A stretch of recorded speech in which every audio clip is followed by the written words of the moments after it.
Hi, this is Anna Imagination. I am talking briefly about the command of a classroom. I was invited to give a talk in a few days on this topic, and it was really interesting to me because this is really interesting.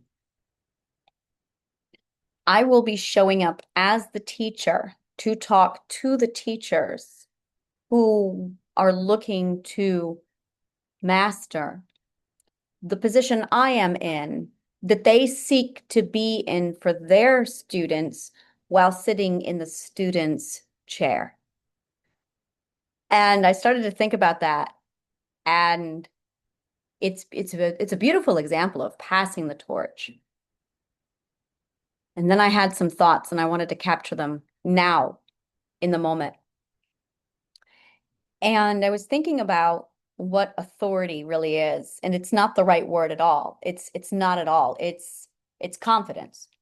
It's absolute confidence. And they've confused, they as in educators, all people really. It's it's very much, this is really fascinating because I'm exploring what it is. Oh yes, this is definitely it.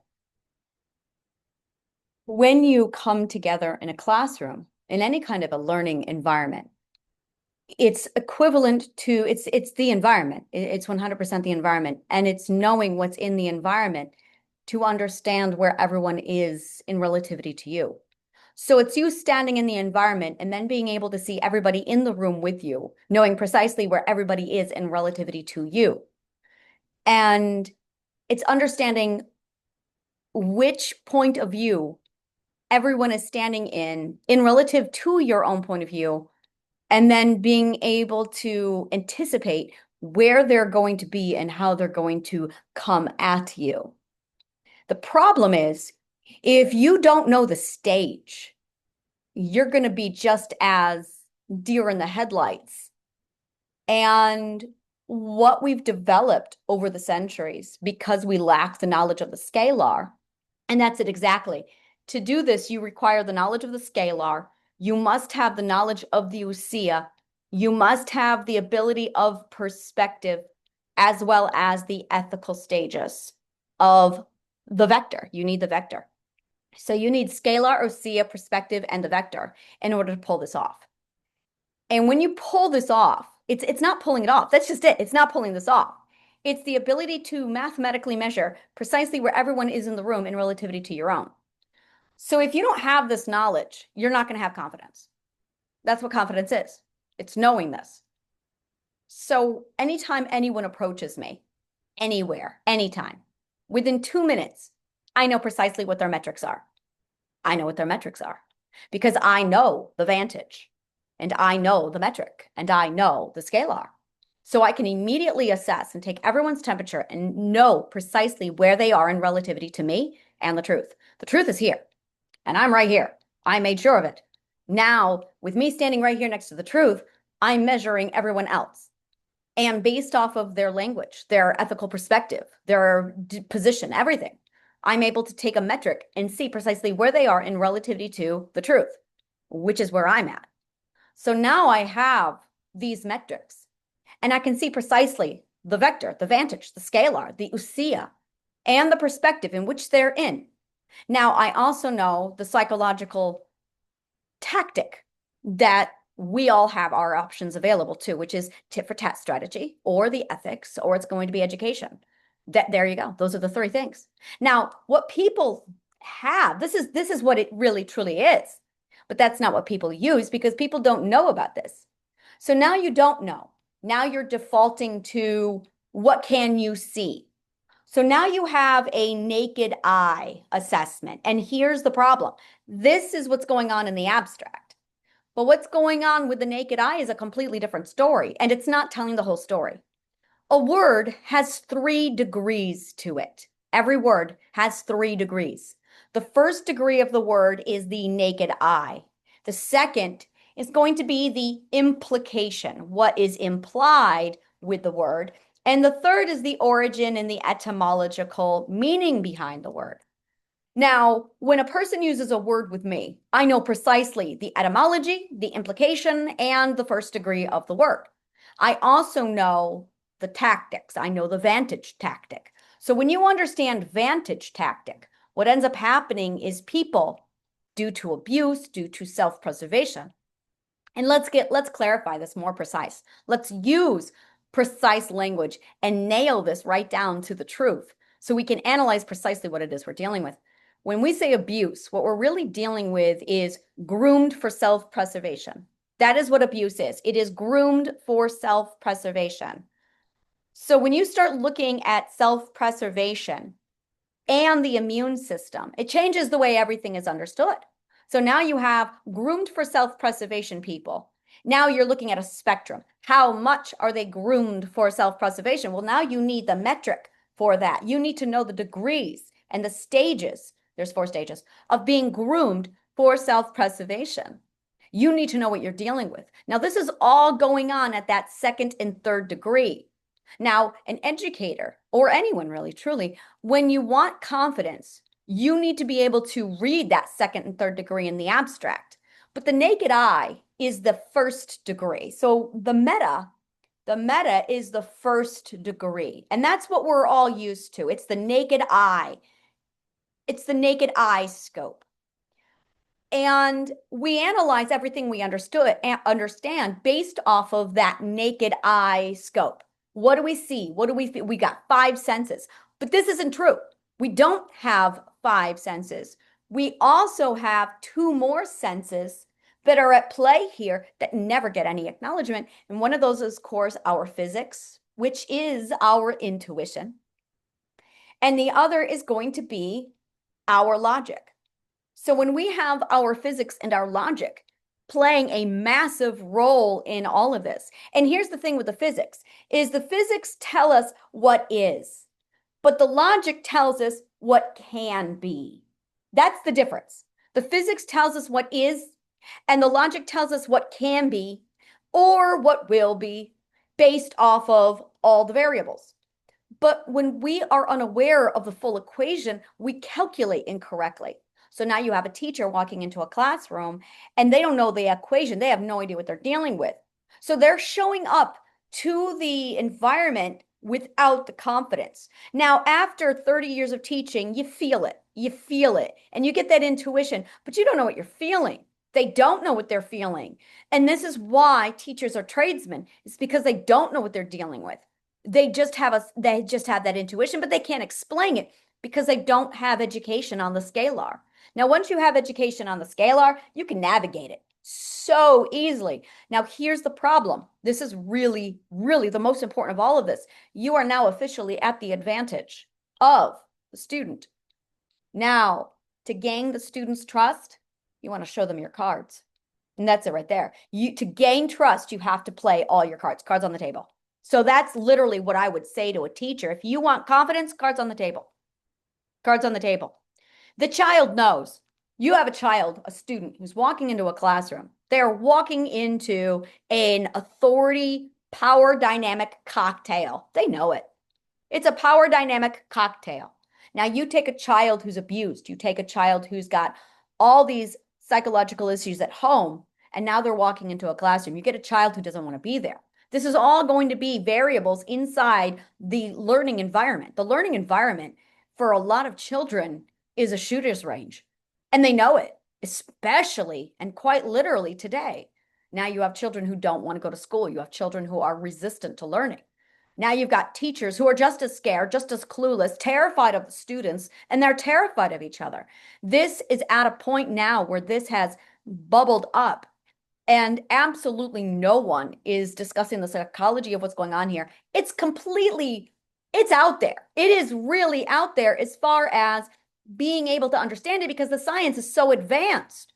So bringing this science from way out there and bringing it in a way that we can all understand it is huge for the academic world. We need this for the academic world. So that all being said, this is something that we absolutely we'll be diving into. It's mandatory to get this knowledge and this awareness into the hands of teachers and educators.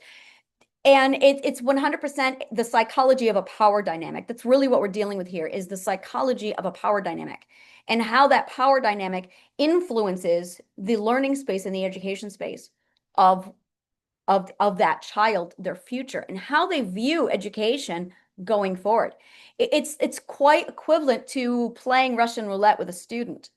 And if you go into it playing that Russian roulette, or they come into the classroom with that Russian roulette, it's not about learning anymore. And that's the problem. That is the point. If this goes unaddressed, then you're not in a learning environment. You're on a massive face-off playing Russian roulette with two loaded guns.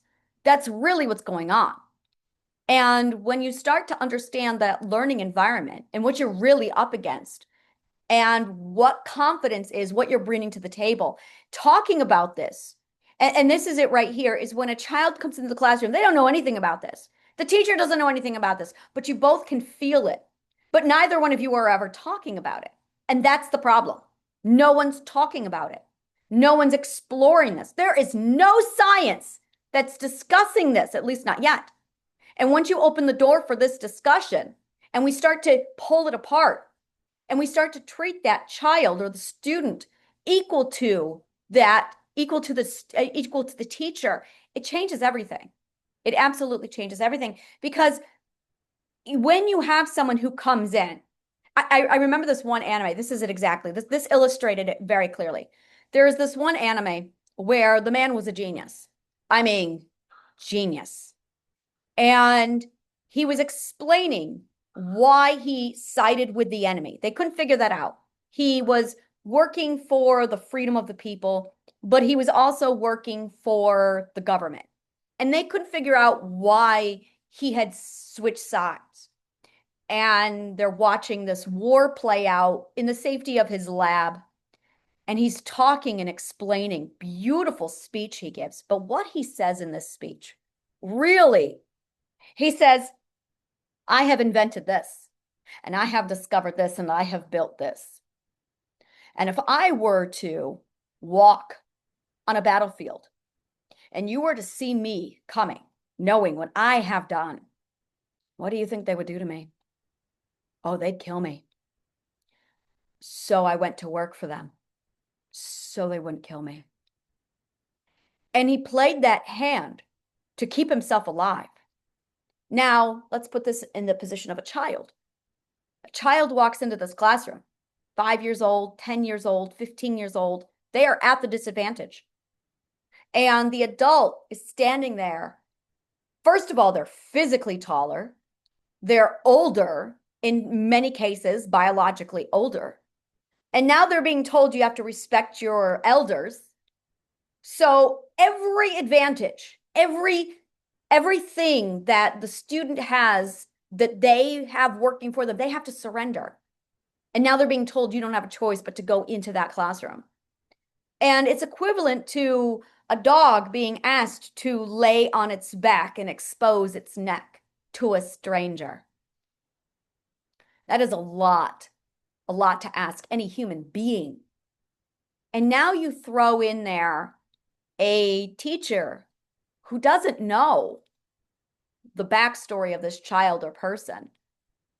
And when you start to introduce respect, when you start to not come down to their level, and that's the problem. Right there's the problem. The moment you say, come down to their level, you've already disrespected the child.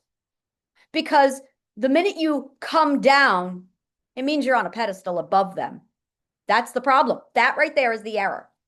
Teachers, no one is above anybody. No one is ever above anyone. You never come down to meet anyone on their level. That's abuser talk. And that's it right there. That is how abusers talk.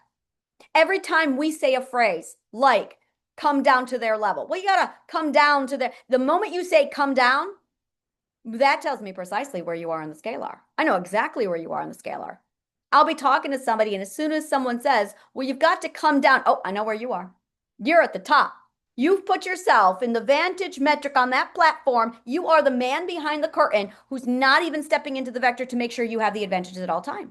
That's what the phrase means, come down. It's because you've elevated yourself above everyone else at all times. So you are always in overview, making sure no one else is in overview. That's scalar talk. When you understand this, it changes everything. I never come down to anyone's level because I'm already here. And that's the difference. That right there is the difference. I don't come down to anyone's level because I'm already there. I have to bring you up to my level or invite you onto my platform to stand with me. But I'm already down here. I'm already with you. It's already equal footing. And that's what the vector is. When you are inside the vector, everybody is equal. There is no above or below. Everybody's equal. You just got to stand on the platform. You have to enter the story. And that's the difference. Now, children feel this. They feel it, which is why when you get a teacher who says, call me by my first name, or the teacher addresses the child student by Mr. Mrs. or Mr. Miss. When you have a teacher, and those are your options, it's tit for tat. You got to mirror them. It's either if you're going to call them by their first name, well, then they had better be calling you by their first name.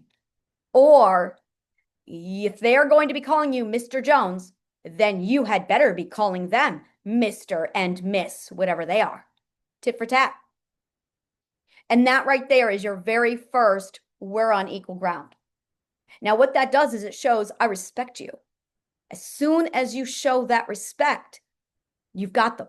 They're on your side because they know now that you are there for them, not against them. Now, that's going to relax them a lot.